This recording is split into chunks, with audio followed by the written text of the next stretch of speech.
रात के 11 बज चुके थे जब सुरेश पाटिल की मोटरसाइकिल उस सुनसान सड़क पर अचानक बंद पड़ गई। कोंकण के उस इलाके में दूर दूर तक न कोई घर था, न कोई रोशनी। बस चारों ओर घने आम के पेड़ थे और उनकी पत्तियों से रिसती हुई वो उमस भरी अक्टूबर की रात। सुरेश ने टॉर्च जलाई। सड़क के किनारे झाड़ियों के पार एक पुरानी इमारत की रूपरेखा दिखी। पत्थर की ऊंची दीवारें, टूटा हुआ कंगूरा और एक विशाल लोहे का दरवाज़ा जो अध खुला था, जैसे किसी ने इंतज़ार में छोड़ा हो। गांव के लोग उस हवेली को धोंडेकरांची वाड़ी कहते थे। धोंडेकर परिवार, जो कभी उस पूरे तालुके के ज़मींदार हुआ करते थे, 50 साल पहले एक ही रात में लापता हो गए थे। न लाशें मिली, न कोई निशान, बस हवेली रह गई, खाली। उस हवेली में जो भी रात गुजारता है सुबह वापस नहीं आता, और जो आता है वो पहले जैसा नहीं रहता। सुरेश को ये सब उसके मित्र दामोदर ने बताया था। उसने हंसकर टाल दिया था, लेकिन अब उस अंधेरे में अकेले खड़े होकर वो पुरानी बातें अचानक बहुत भारी लग रही थीं। हवेली का दरवाज़ा ठेलते ही एक दबी हुई चीख सी आवाज़ आई, जंग खाए कब्ज़ों की। अंदर का आंगन बड़ा था। बीचों बीच एक सूखा कुआं था जिसकी जगत पर काई जमी थी। ऊपर खुला आकाश था, पर तारे नहीं दिख रहे थे, बादल आ गए थे। सुरेश ने ऊपरी मंजिल के एक कमरे में अपनी थैली रखी। दीवारें नम थीं। एक पुरानी तस्वीर टंगी थी, एक बुजुर्ग आदमी की, काली आंखें, सफ़ेद दाढ़ी। तस्वीर के नीचे देवनागरी में लिखा था, श्री विनायक राव धोंडेकर, 1914 टू 1973। सुरेश ने मोमबत्ती जलाई और दीवार की तरफ मुंह करके लेट गया। नींद आई, पर वो नींद नहीं थी जो सुबह ताज़ा करे।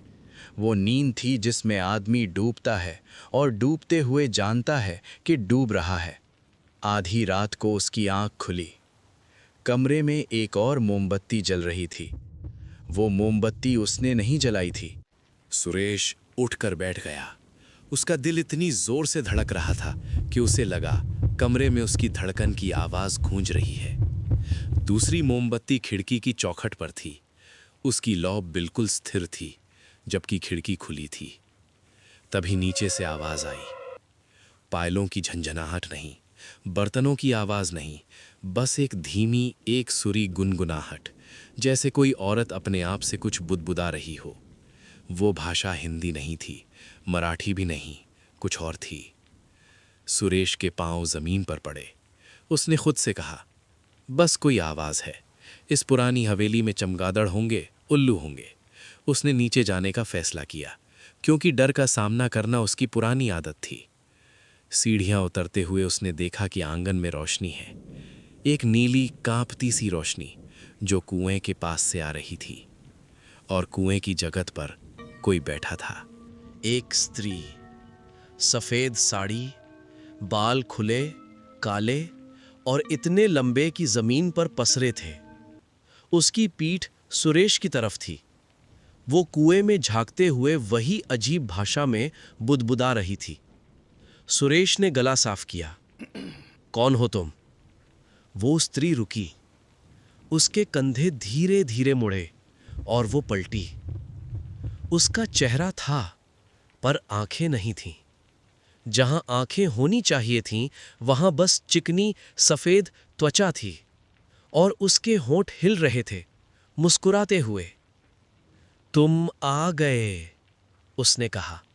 आवाज़ में कोई भावना नहीं थी, जैसे पत्थर बोल रहा हो। विनायक राव को पता था कोई ज़रूर आएगा।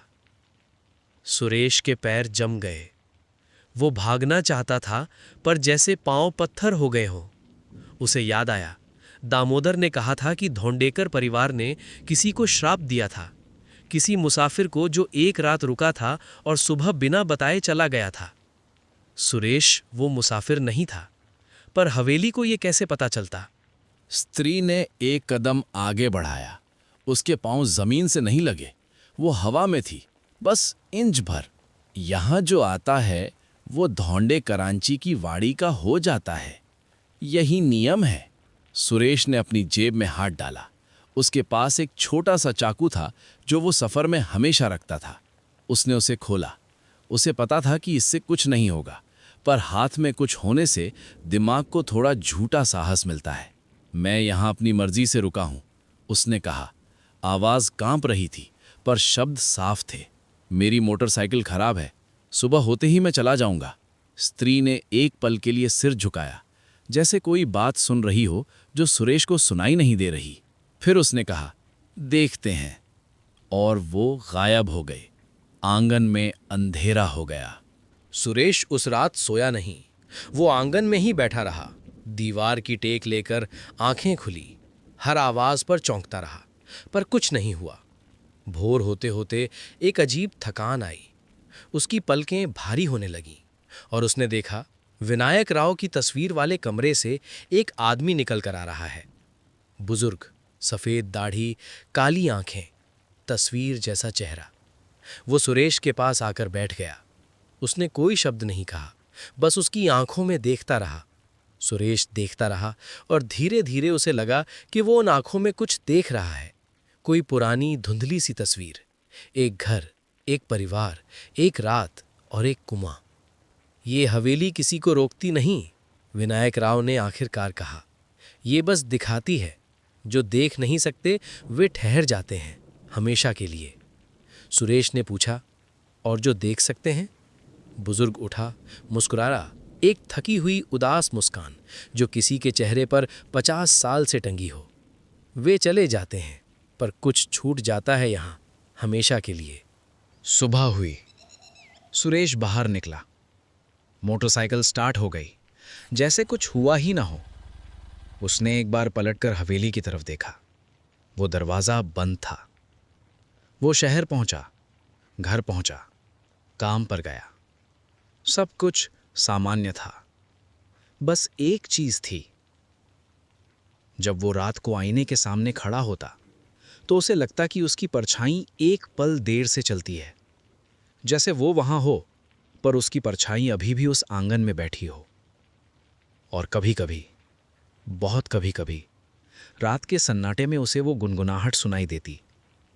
वही अजीब भाषा, वही एक सुरी आवाज। धीरे धीरे उसके होंठ भी उसे दोहराने लगे।